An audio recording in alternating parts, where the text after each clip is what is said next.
do I expect the wing to be ready? Yes. In about 10 minutes. But it'll be ready maybe in a few more days. Everybody's working really hard. Everybody's a grinder except Nathan. He gets to steer, but even Percy and the tacticians, everybody has to be super fit. And if one volunteer, that's possible. Do you want a quick go? Sure. So a really sophisticated arm grinder. So what I was going to get you to do is a little bit of easy to start with. That's fine. That's a little bit. 10 seconds. Okay, you might have to fill in a moment. Nice. Well done. It's a tag team event. 5, 4, 3, just with 10 seconds. 2, where you go. So we know first we need about 1,200 watts. Nice break. Okay, that's fine. These current races, you're grinding 80% of the race. Did I get that right? Yeah, probably. Rewind to when you won the cup back, you know, in the version 5 boats. What percentage would you be grinding then? Biggest grind, to be honest, in those days was hoisting the mainsail. Now we've got the crane to do that, so that's one down.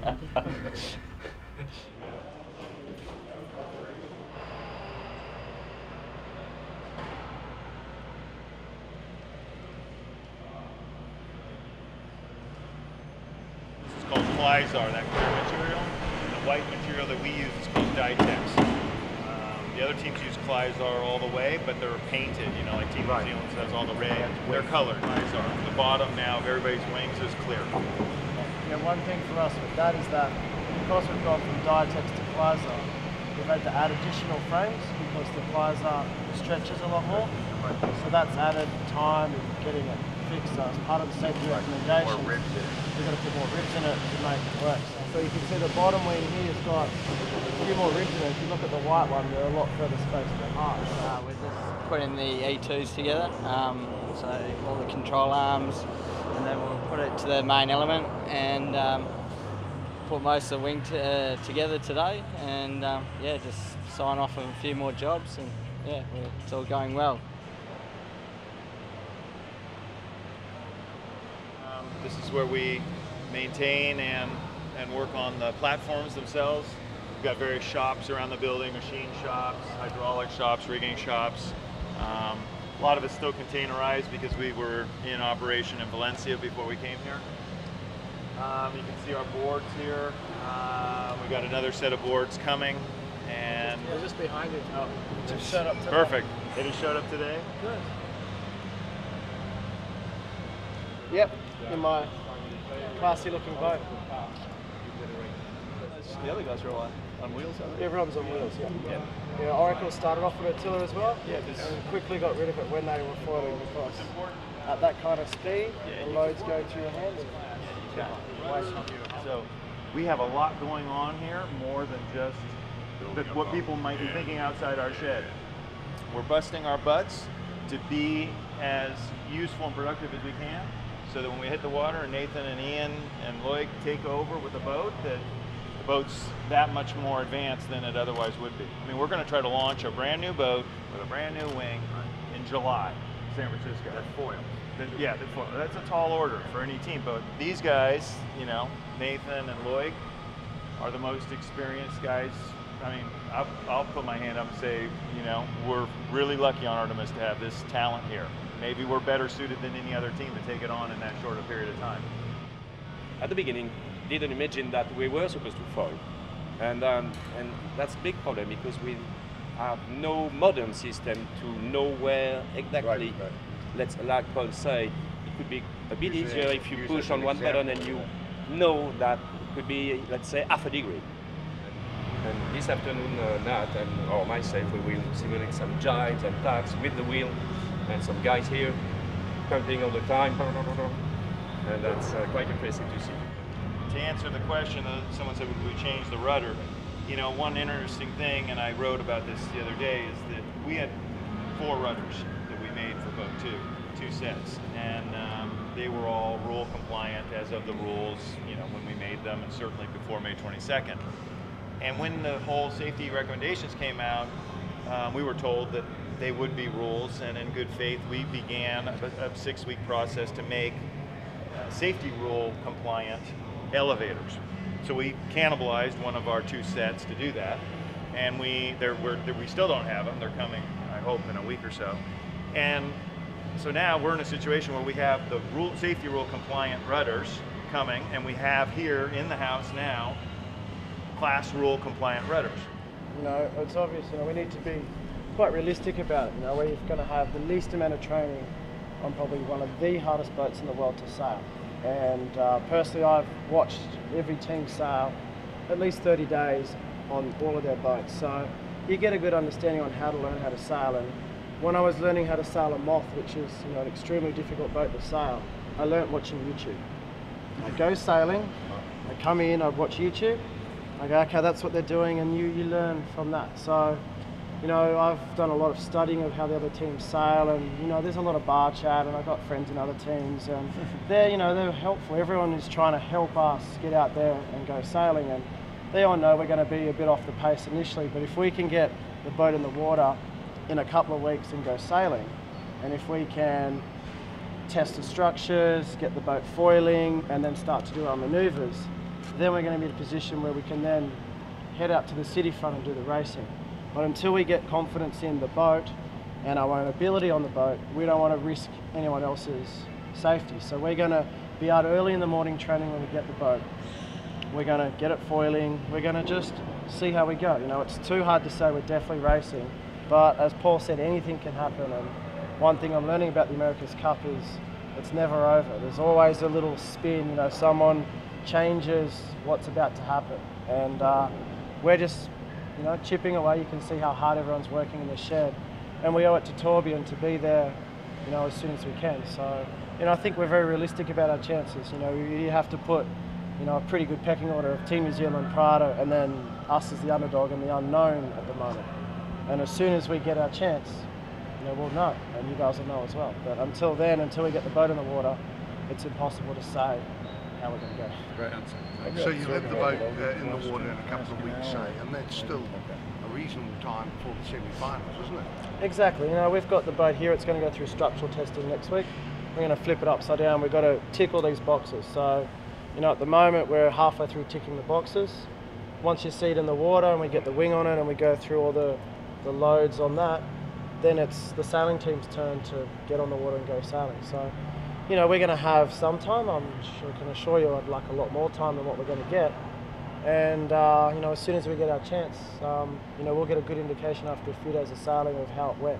I think for us, what's quite positive is that we had our 45, we turned it into a foiling boat, and on the first day it foiled out of the boxes and we did almost 30 knots with really nice control and stability. So what we've learnt from that, we've implemented onto this boat, and we've done some refining in the 45 and then kept refining the 72. So I'm quite confident if it passes all the tests when we get out there, I think we'll be looking okay. And if you pass the test, then comes the mental state of all your team. Exactly. But here they are, they're working and making a huge contribution in this amazing facility. It is, and it's incredible. Like, I've only been in this team since October, and to see how hard all these guys work, you know, as a sailor involved in Olympic classes, I do a lot of the work on the boat myself, and to see these guys, you know, coming in and giving you a pat on the back after you've gone sailing, and you see them here till 10 o'clock at night, back here at 7 in the morning, and they just want to see this boat sailing. And you know, if we can get the boat out there and, you know, get a start in the Louis Vuitton, that's going to be a huge achievement for our team from where we are at the moment. Once you launch the boat, you have a rough idea how long it will take you to be confident and start racing? It's hard to say. You know, we've got some confidence from the first boat, from the foiling boat.